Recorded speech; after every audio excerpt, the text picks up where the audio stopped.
and foremost, I'd like to thank all those who are tuning in to our debate on why the Commonwealth countries may not expand trade with the UK post Brexit. We have pulled together some wonderful and experienced individuals from the region, and I would just like to introduce you to them. We've got Professor Julian Baer.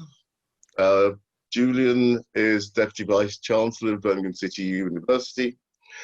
He has an extensive track record in designing and developing and leading flagship programs, projects and partnerships to unlock capital and revenue and connect innovation and talent. And he's engaged in higher education, catalyzing for change and growth, positioning universities as anchor institutions internationally, nationally and regionally. And Julian, thank you for coming on. We've shared some wonderful wine somewhere last year, so we did indeed, Martin. Yes, thank you. I was worried you're going to ring my whole bio out then. It's rather long. We've also got with us Miss Jennifer Campbell. She's a business advisor, CFEDI accredited with Greater Birmingham LEP. Her role provides with the platform to act as a focal point for new startup businesses, existing companies, new product, market development and innovation. Jennifer describes herself as a serial business connector, and I think we all need that today. She has a business network spanning the UK and overseas, linking many key stakeholders and financial institutions and educational bodies. So again, welcome, Jennifer. Thank you. Hello. Eugene Nizaman is the CEO of SSG Consulting, CEO and Director of the African Business Chamber, Chair of the Director of One African Organization, is a versatile entrepreneur, engineer and management leader with a track record in delivering multi-channel capabilities. Eugene has held a wide range of roles at Jaguar Land Rover, BMW, Society of Petrol Engineers, NHS, and etc. I think with his various international connections in the UK and Africa, I think, Eugene, it's a pleasure to have you on this debate this afternoon. I'm going to, if Uday will unlock himself, to just give a very quick summary of your background, Uday. I think for today, I'm Honorary Consul General for Malawi, but my background in local authority, civil service, and a regulator. And I'm NED to several companies, including previously Birmingham Airport. Thank you, Uday, and it's a pleasure. Uday's sitting in wonderful Jersey, and I know we're all a little bit envious of that. So for the next 50 minutes or so, I'm going to sort of open this debate by asking a few questions, but debate really centres on why the Commonwealth countries may not expand trade with the UK post-Brexit. And as an opening volley, I would say, if we look at the top 10 Commonwealth countries put together, including India, Pakistan, Australia, Canada, currently we're simply only exporting 8%, where companies are currently exporting 44% into the European Union. And even though there are 54 countries in the Commonwealth, will that really make an impact in change going forward? I'm going to put it first and foremost over to Eugene. Your opinions, please. Can you hear me? Yes. Yes. Thank you for the opportunity, and delighted to be on this panel. My view is, of course, is quite different, especially looking at the current global situation. There's three key things that has changed the Britain global trade and partnership. One is Brexit, there's COVID-19, and the specific for Africa, we have Africa Free Trade Agreement that has just been enacted. So looking at the post-Brexit trade, I think Britain need to to review the current agreement, modify some of them to fit the current condition, especially taking into consideration some of the dynamics are changing the global trade. We have the globalization, we have global localization in many countries now, where we're seeing quite a lot of protectionism policies coming into place. But also, there's also opportunities for Britain to reposition itself, reclaim the position as a global leader in trade. So many opportunities beyond even Commonwealth. So for me, I see not just concentrating on Commonwealth, even beyond that, there's other countries that actually provide more opportunities for Britain to create better market and capture new opportunity for the UK companies. So that's what I see for now. Thank you, Eugene. Julian, what's your view? Yeah, I mean, you gave us the stats there, Martin, in terms of the 8%. But if you look at some of those countries, with one of my other hats, president of the Transatlantic Chamber, and you've got Canada there, you mentioned, as well as Australia, India, and several other countries. I think we've got a lot to do in terms of those relationships. I think we can expand them dramatically. You and I spent quite a lot of time in India last year before COVID, and we just managed to get out. Well, I did just before lockdown in India. So the opportunities are vast, but we really need to look at those relationships through our lens rather than the one we've currently been looking through, which is an EU lens. And I think we have to renegotiate and re-establish our relationships both with Commonwealth countries, but also, as Eugene said, with a wider network of countries, bringing in people like Colombia, for instance, Argentina. There are a number of opportunities there for us, but we have to look at what a global Britain actually means now, rather than being just a member of other trade agreements. I think it's time for us to reimagine and re-look at ourselves in terms of the opportunities that are out there. Jennifer, your views? I think very much echoing what everyone has stated so far, it is about revisiting the relationships that we've got formed now, looking at those countries individually, looking at where they're coming from in terms of their strengths and their weaknesses, and how can we share our intelligence and our support. So it's looking at how we can modify the relationship. How can we really build sustainable relationships? And look at where their needs are, look at where our needs are, and come from a sort of neutral starting point, not really look at the original relationship. It's looking at, okay, where are we now? Look at all the impact that we've had to go through globally, COVID and so forth, and just really pick up from the starting point as to where we start right now. So it's maneuvering through the minefield of all the changes. It's looking at, what are their needs? How can we help them? How can we share intelligence? How can we share services and build those really strong links? That's really where I feel we need to start, reevaluate. Well, and it'd be interesting to get Hudi's view, especially in the Malawian consulate. Thank you. I wasn't prepared, but I have some views, if I may, Chair. First of all, I don't have any connections to Malawi. I've never been to Malawi. I got roped into this role because of my 40-odd years experience of doing business in East Africa, Mozambique, India, Sri Lanka. So 3 points, if I can make, Chair. First of all, the importance of using inside track. So we have colleagues who have second to none experience of dealing in Africa, India, subcontinent, Middle East, in Midlands. How do we get them to share the expertise, contact? Doing business in Africa is not easy. Business can be done, but getting repeat business and getting your money out and getting fresh order is always a challenge. Something that I am passionate about is empowering indigenous African entrepreneurs in the deal making. For far too long, the European and particularly the Asian and Indian communities have seen trade with Africa as just selling and buying and not building or empowering African entrepreneurs. So I think in the new era of COVID, with online links, I think there is an opportunity to do that.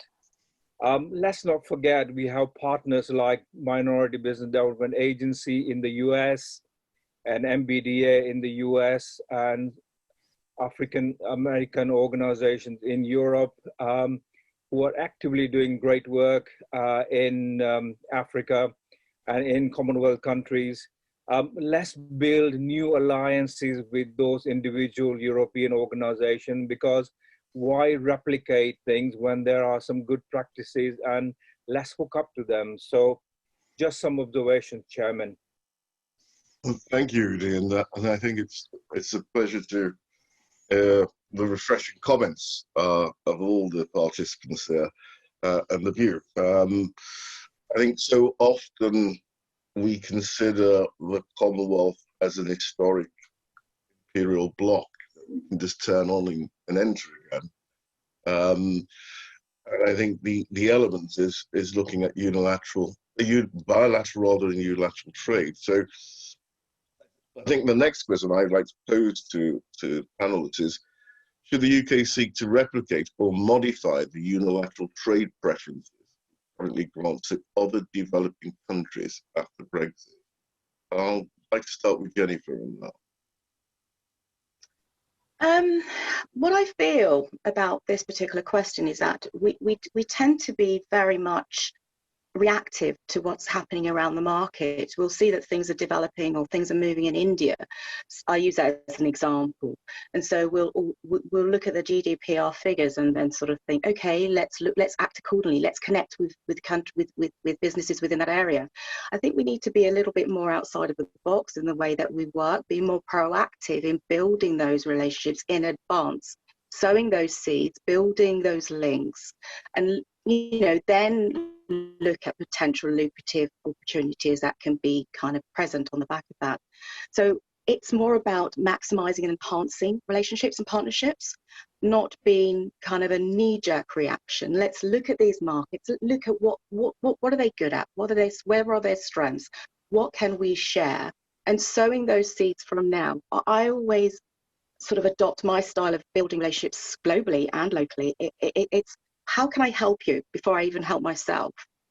What do you need? And by doing that, you're showing to be very holistic in your approach, very genuine and integral in the way that you're working. And I think that's the way forward in actually working with these countries. But it's really about, looking at how we can maximize on these relationships. How can we enhance their countries, make them stronger, empower them? Julian, from somebody coming from the academic and, again, institutional development and building, how would you answer that? Yeah, I very much agree with what Jennifer's saying. It's not being knee-jerk and just looking at the next opportunity. It's long-term, and you've got to build those partnerships and those relationships. Look for, use a cliche, the win-wins that you can develop with those countries. Jennifer mentioned India, and a lot of people are moving into the India market now and looking and assessing the Indian market. From an institutional perspective, we at the university have been working with India for decades, and that is as a result of the diaspora, lots of Indian staff that we've got at the university, but also Indian students. And we've been using those relationships, those networks where they've come from very effectively. And in the last couple of years, we've put some intense strategic direction into that relationship and those partnerships. And that's the way I think we need as a nation to actually look at the opportunities with a fresh pair of eyes and build on what you said, Martin, the historic linkages, but not just assume that they're going to be open doors for us. I think we've got a lot of hard work to do in terms of reimagining and introducing ourselves for the win-wins and the opportunities to develop together. And it's not one way, us imparting knowledge to them, an opportunity to them. It's both ways. I think we can learn an awful lot whilst we've been shielded and sheltered, shall we say, within the European Union. We're now out sailing on our own, and I think we've got an awful lot to learn from other countries that have done deals around the world without the big block of the European Union behind them, because we're not going to have that, I assume, past Christmas. Eugene, your view? Yes, I totally agree with Jennifer and Julian. It's going to be a tough journey, especially we are coming out of European Union. And we are, of course, Britain is going to be on its own, so it doesn't have that leverage to provide access to the European Union market.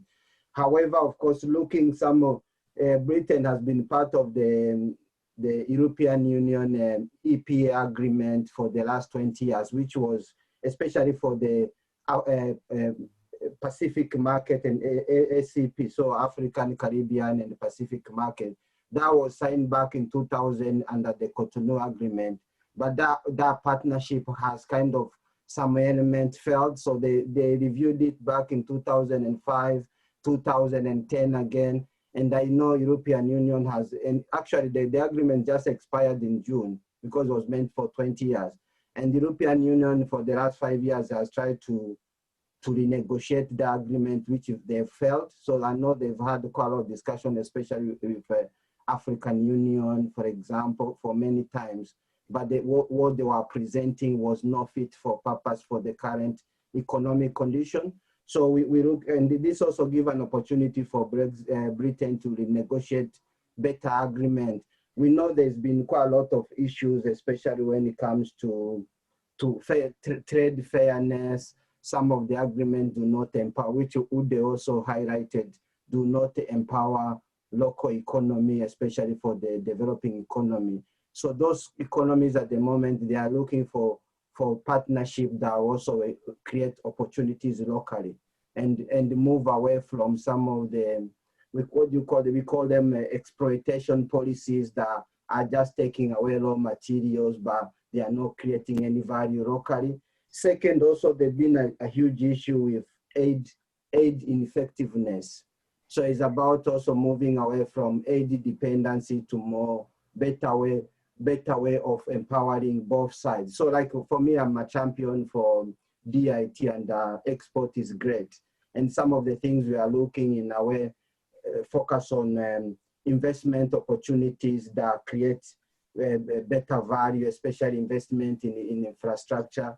I know like two months ago, CDC, which is the UK development companies under DFID, has just signed an agreement like with Rwanda to develop a new financial center in Kigali. So those are the better example. This is why like Beijing model has been working well with developing economies, because they are focusing on infrastructure that create better opportunities. So building roads, healthcare, the critical things that drive economy and the create. So I think this is where the Britain also should look, not unilateral trade agreement, more bilateral, more mutual, of course, taking into consideration of the value on the table, looking mutual benefit for both sides. So those are where I see moving forward we should. And also I think Julian and a couple of people mentioned, they also need to tap into some of the individuals within the UK who have better understanding of those markets.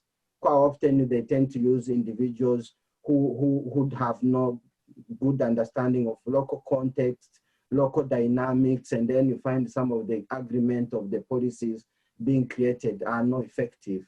So I think we need also to harness those. And also, in addition to that, look for partnership that do not promote or foster brain drain. What I mean brain drain, of course, we've seen quite a lot of expertise moving from developing economies to developed economies. At the same time, it's killing the local economy because there's no skills, no resources left. So those kind of policies, I see, that would foster better relationship between Britain and other countries moving forward. Thank you, Eugene. I'm going to sort of change it slightly for Hude, because nearly every Commonwealth country opposed Brexit. And as such, if we're talking about the UK going it alone, where 54 countries are still going to be insistently trading with Europe, how would you answer the question, Hude? I think the reality, Martin, is that anywhere you go in the world, we are back of the queue. UK PLC is at the back of the queue. Let me talk about Malawi for a minute. The president announced structured opening of investment for power generation, medical supplies, etc. And the British High Commission are putting together a decent brief, but the Chinese and the Indians and the Koreans are already on the ground. They already have the infrastructure. They're already sponsoring students and building good soft power links. It's taken me a good part of 6 months in Leicester to persuade our new Vice Chancellor at Leicester University to actually negotiate with me so we can sponsor our first Malawi indigenous graduate or postgraduate to come to study at Leicester University. And it's hard work. I think what we need to look at is, I think the notion of bilateral trade is slightly historic in the sense that if you are doing business in developing countries, in Commonwealth countries, chances are that you are partnering with another country. Let me give you an example. If Ethiopia or Sierra Leone are building infrastructure projects, the architects, structural engineers are likely to be British.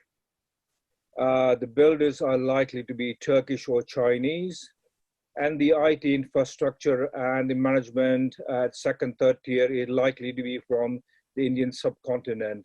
So we now have a phenomenon that is bilateral, trilateral, even four-way partnership. So I think post-EU, I think we really got to be cognizant of the fact that the world doesn't owe us any favors, even there may be loyal links to Commonwealth or the Queen or the UK PLC, or for that matter, the Commonwealth diaspora in the UK. We have to be competitive. We have to have the mindset to build alliances with other countries. I would say that's the biggest change. And European Union is also, European Union countries are also going to be competitors for us. Absolutely, absolutely. Which also starts talking about the pressures and looking again from those Commonwealth countries like India, like Singapore, Malaysia. They're looking at their own priorities. And as you rightly said, Uday, that we're currently seen to be on a back foot in the back of the queue. But don't you think, with the likes of economic partnership agreements, are there not a way that we can affect both trade and development perspective in a way that adds value to UK PLC? I agree with you, Martin. Let me be frank, we're among friends. Yep. I've been working with promoting bilateral trade in support of British companies with India for the last 40 odd years from Leicester. We did that before it became a sexy thing to do. Let me share something with you. I had invited the previous High Commissioner from Delhi, British High Commissioner Saurabh Young, to visit Leicester, to visit Caterpillar, Phison's, AstraZeneca, to see how we could flag up new business opportunity. This is about 20 odd years ago. Saurabh Young was alumni of Leicester University. So it was felt that he needed to go and have a lunch with the then Vice Chancellor. And I dropped him off and I picked him up to take him to the station. And I said, how did you get on? And he said to me that Tony Blair had just announced 9 million UK refunding between university, and university didn't even mention that or take chance to discuss that with him. So reality is that sometimes we don't see the opportunities when they're in front of us. Certainly we don't welcome African delegations, business delegation. They come in, mostly they come into London for the right reasons, but we never make an effort to plan with them to come to the Midlands. And I must say, Martin, when I get up in Dubai, where I have business interests, or in parts of India and talk about Midlands, they don't know where Midlands is, let about East Midlands or West Midlands. The only thing they ask me, Martin, is how far are you from London? And if you tell an Indian industrialist you're about 110 miles from London, they don't want to come to Midlands, because in their mindset, 110 miles is a day gone. You and I can go to London and come back after a meeting and day and still do a good day's business back at base. They don't. So what we have to do is make sure we invite them well in advance of their plans before they leave the shores to visit us. And when they visit us, let's roll out the red carpets, not just a cup of coffee with the mayor. Let's get them to see some high profile businesses, some cutting edge businesses, and let's take this seriously. I hope that helps. That certainly does, Uday. Very much so. Jennifer, your take? I think it's completely true. If I use my example of actually setting up my own business, I created a talent management business working for the large corporate companies, and decided to go solo. I was a Birmingham-based business person who wanted to really push trade to support the Birmingham local area. And I found that there was a biasness, and also I was looking to engage with international firms, and it was almost as if Birmingham was holding me back. The branding of Birmingham was holding me back. So I had to step into the London market, and that's when the business really took off. And engaging with large international brands, I can use an example of like Christine Dior was one of my first major clients.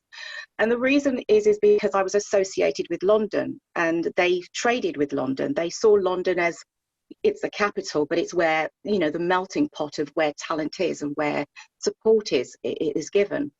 That was frustrating for me as a Brummie, as a Birmingham person, wanting to really kind of like share my resource of Birmingham, put Birmingham on the map as well.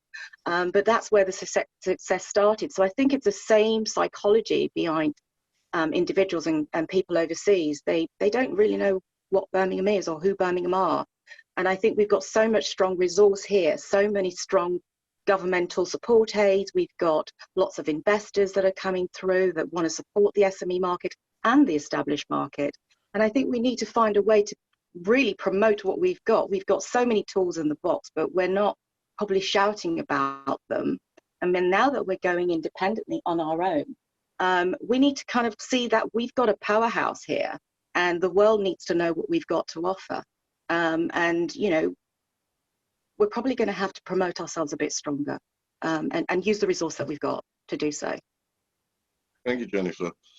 I'm going to pose the same question to Julian, but again, probably twisting it slightly, because I know, Julian, you're a great advocate for the region, a great advocate for innovation. But do we really have the clout or the commitment to really go out and sell ourselves in this big, wide world post-Brexit, and especially to Commonwealth countries? Yeah, just to go back to the previous two responses before I go on to that one, Martin, my experience has been very different.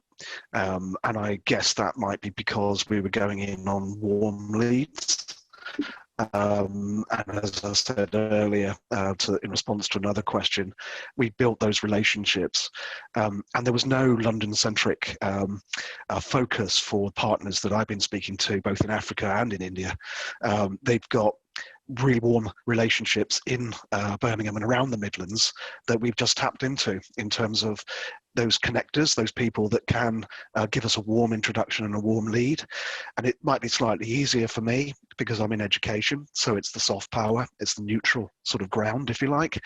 So it might have been a bit easier for me than with the experience of the others. But yeah, promotion, telling our story, and actually redefining who we are in the globe, in the global league tables for innovation, for instance. I mean, we invent an awful lot in this country, as you know, Martin. Your whole life is devoted to exploiting that intellectual capital, but we don't traditionally seem to be very good, with exceptions like yourself, of actually capitalizing on that. We seem to need others to come in and take that risk and take that backing of our ideas and our intellectual capital. And that's a really interesting angle, because we've got a lot, and I'm talking about India again because it's my recent experience before lockdown. They absolutely loved British brands and British IP, and the partners that I'm working with, the Munjal Foundation, for instance, really are looking at buying and developing partnerships with us in this country. And I think we have real opportunities, going back to the first question about redefining our relationships with other countries, looking for that win-win. How can we help and support each other? And agreeing with Eugene and with others, how can we help and, well, jointly help each other? So that's not the brain drain and pulling people away from their countries and saying, come to the UK or come to Birmingham or wherever it might be in the UK. It's actually trying to get that win-win relationship which can develop their own country at the same time as developing ours. You know, that's really interesting to turn that around now we're going to be out of the bigger trading block and having to redefine those relationships. So I think we've got to turn this on its head, I think. Yeah, absolutely. Eugene, listening to what all the participants have said, and I think we all share the view this is about relationship building. And relationships take time. Nothing's going to happen overnight, but if you get it right, you're going to get sustainability. And in this great big wide world of environmental changes, what do you think we have as a region, and more importantly, as a country, to galvanize our soft and hard powers to make sure there are effective long-term relationships? I think you have a lot of value to offer. Like in January, I was involved in the UK Africa Summit, and I was also having some discussion, DFIT, FCOs, and so if you look at the trade between UK and Africa, for example, back in 2012, the trade was around 51 billion, but for the last, since 2019, it almost halved to 27 billion, so it's gone halfway. One is because Britain has a kind of reduced focus on some of those developing economies, which in those countries they feel they are not getting the attention they deserve. But at the same time, if you look at trade, for example, I use Africa because it's a market I'm very acquainted with.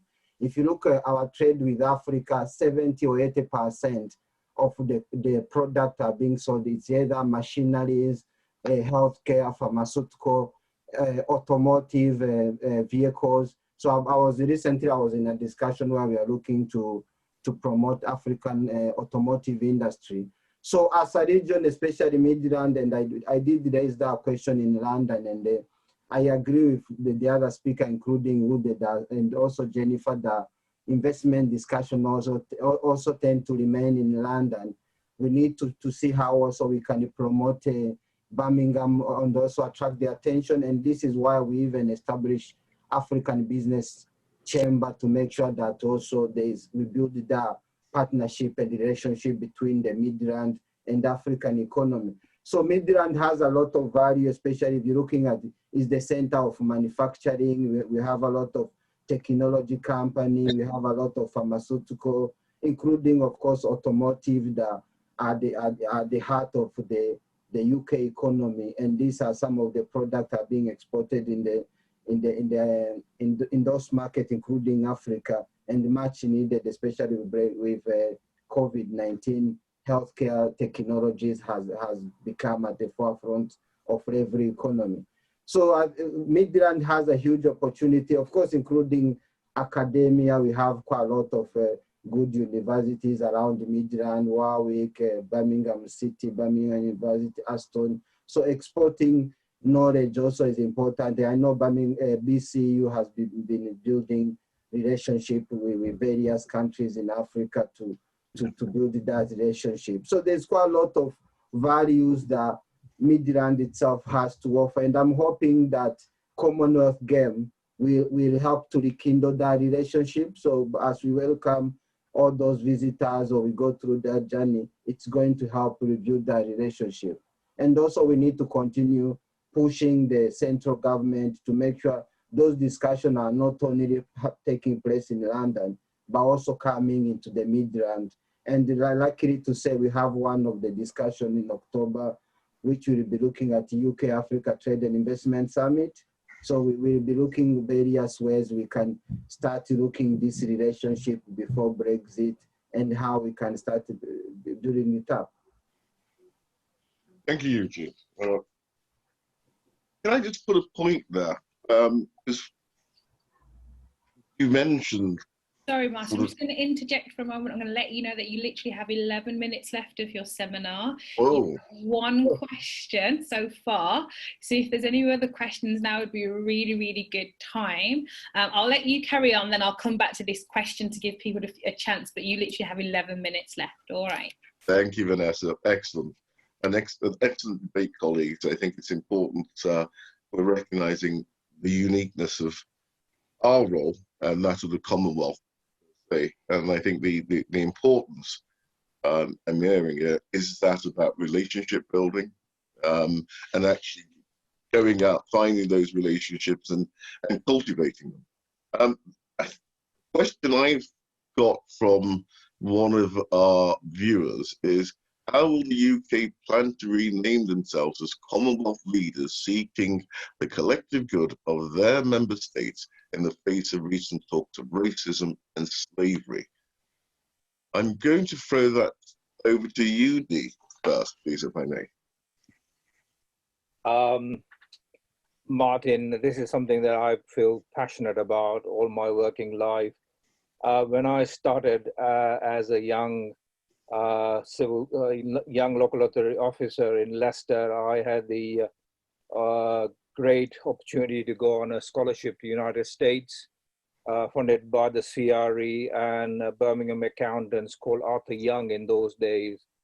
And I spent 13 weeks intern with Black African-American congressman called Parren Mitchell. Now, Parren Mitchell was the architect of set-asides and empowering Black entrepreneurs through positive discrimination, getting them access to business and contracts. What I feel is that, I have to be honest, Martin, the older I get, I think we get a lot of lip service rather than actual juice or resources. Let me give you an example.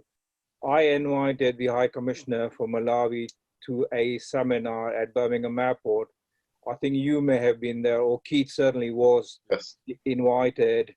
And I was designated, I am still designated a Commonwealth Export Champion by the Commonwealth Business Council. And I couldn't get an appointment for days, either with the Chamber or the Lord Mayor. I had to pull in strings for the High Commissioner to visit Jaguar Land Rover through Tata's office in Mumbai. That's just the frustration that we feel sometimes as a community. And I have to be honest, a lot of my friends and colleagues who come in, certainly African-American, who come in from the US, who go to Africa to do business, they still see that we are not quite there.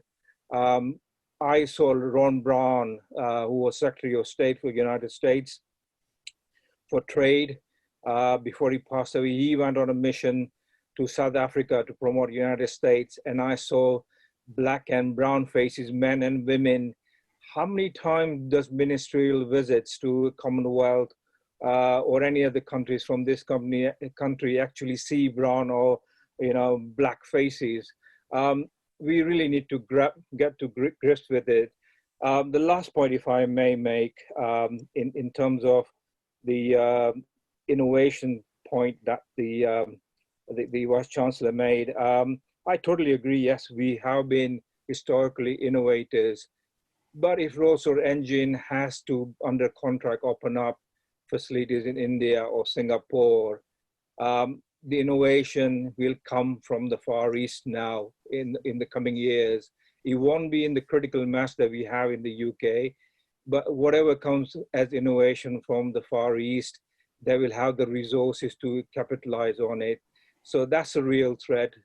Africa is also an innovator. One of the biggest USP for Malawi is that they're real natural innovators.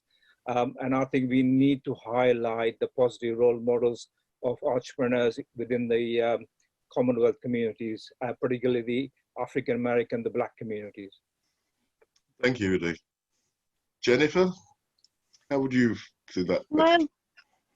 I'm thinking of it from various angles. I'm thinking of, if I put my talent management hat on, it's very much looking at where the talent is across all different cultures, from all different walks of life, and where they bring value, because the most successful businesses will thrive by having a melting pot of different types of individuals and different types of backgrounds, those that have gone through the university route, those that have become entrepreneurs. And I feel we need to have a representation of everyone. Working within the Commonwealth, it's about them identifying and seeing people that look like them. Having that diversity is important, and I think it's important to empower the people that are here, that are connecting with these audiences, so that they speak the same language, that they open up a platform for open discussion. Let's look at the challenges that we've got, and let's find a way to move past that. But let's have a representation that are of different colours and strengths. There's talent coming from so many spaces, and I think we need to really focus more so in getting that right. That's really my thoughts on around that subject. Eugene? I'm purposely leaving Julian to the end. I'm going for I totally agree with Jennifer. Yeah, they need to be more diversity in terms of the team, and we have the opportunity, especially even in the Midland, the rich, diverse society we have, very talented, to have them getting engaged in some of these discussions, because some of them, for example, like us, we have strong connection with the country we come from. We can help to build that relationship. And also, majority of this diverse community, they have better understanding of the cultural awareness in their region, in their country. They know the local context.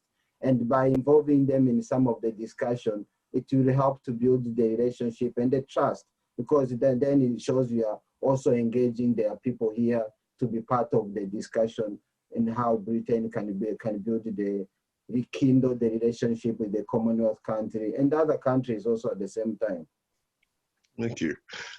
Julian, the reason I left you for last is because I know that the university has been a champion of the triple E model and diversity across the landscape, bringing both local politics, academia and business together in order to curate and develop those relationships. And again, personally traveling with you, I've seen that in practice. But how would you see that as part of the regional delivery plan and more, going back to what Udi says, a national plan to ensure we engage our relationships? Yeah, I mean, as I said in an answer to a previous question, I think the advantage that we've got is that diversity. I think Jennifer touched upon that, and she called it a melting pot. I think, I do that on a daily basis. Our staff and student population is probably 56 to 57% of BAME. So around my table, when we're debating, we're making decisions, I've got a range of black and brown faces and other colours in terms of the diversity right across from Asia. And for me, that's better decision making. You get better debates, better angles that come in, that understand what you're trying to do from very different perspectives, both cultural as well as other perspectives. And I think that's a real strength for us. And I've seen in Birmingham, and it's an absolute delight to attend some of the business events where you do see that mix of politicians, academics, and entrepreneurs and business people from every background, from every colour, every viewpoint, every angle. And I think that gives us real opportunity to leverage on those different viewpoints when you bring them all together and formulate a strategy and a plan. And I think the UK has got to be clever at that. You know, I came from my previous institution, which was down in the far southwest in Plymouth. I didn't have that diversity. It was sadly lacking in that part of the world, and it was all groupthink. It was a whole look at things from a very certain perspective, and the joy I found working in the Midlands is that mix and that diversity, and it's an absolute pleasure to work with people with different viewpoints, even if you debate and argue about things. It's normally we normally come up with a really innovative solution. So I think the UK, in answer to your question, Martin, has to pull on that diversity as one of its strengths, not one of its hindrances. Just going to let you know you have 1 minute remaining, guys. Thank you. Right, I suppose, thank you, Vanessa. To sum up, let me first and foremost thank all my supreme and wonderful participants. Your knowledge and your depth for the region is admirable. And I think with you all championing the Commonwealth and the diversity of the Commonwealth, I think we can, for a reaching and rewarding future ahead. Will be challenges, but I'm sure we can. For those who have joined us online, I hope you would have gained from this that although we are exiting Europe, there is still the opportunity for UK and the region to actually find its own unique marker in international trade. And we should all be expounding and supporting the values of being able, as a rich and diverse region, the qualities of where we've come from, what we can do, and also developing those relationships worldwide, wherever those are. So I wish to thank you all, and be safe, and we'll hope to see us all at the other end of this COVID-19. Take care. Yeah. Okay. Bye-bye now. Thank you. Thank you very much for all attending. Thanks.